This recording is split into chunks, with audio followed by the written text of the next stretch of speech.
வாழ்க வளமுடன். நேற்று குங்கும பதிவு சொன்னேன் குத்துவிளக்குக்கு. இப்போ எப்படி குத்துவிளக்கு ஏற்றணும்னு சொல்கிறேன். குத்துவிளக்கு எப்பயுமே தரையில் வைக்கக்கூடாது. ஒரு பலகை இல்லை வாழை இலை இல்லாட்டி இந்த மாதிரி தாம்பாளத்தில் அரிசி போட்டு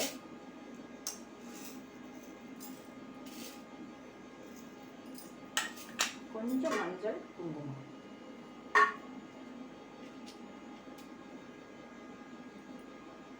சேர்த்து கண்டிப்பாக 1 ரூபாய் காயின் இல்லாட்டி 5 ரூபாய் காயின் வைக்கணும். அதுக்கு மேலே தான் இந்த குத்து விளக்கை வைக்கணும். அப்புறம் மலர்,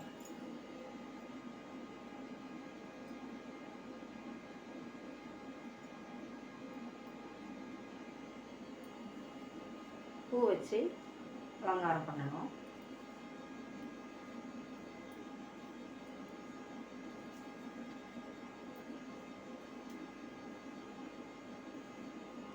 கண்டிப்பாக குத்து விளக்கு ஏற்றும் போது வத்தி பெட்டி கொண்டு நேரடியாக ஏற்றக்கூடாது.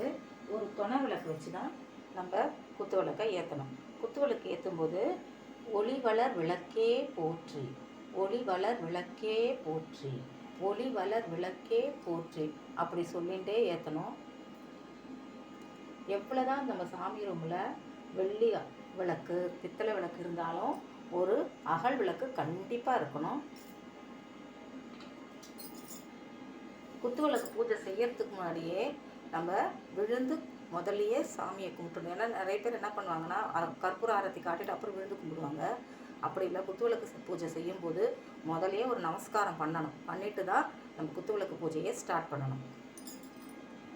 குத்துவிளக்கு பூஜை டீட்டெயில்ஸ் நான் இன்னொரு பதவியில் சொல்கிறேன் உங்களுக்கு. வாழ்க வளமுடன்.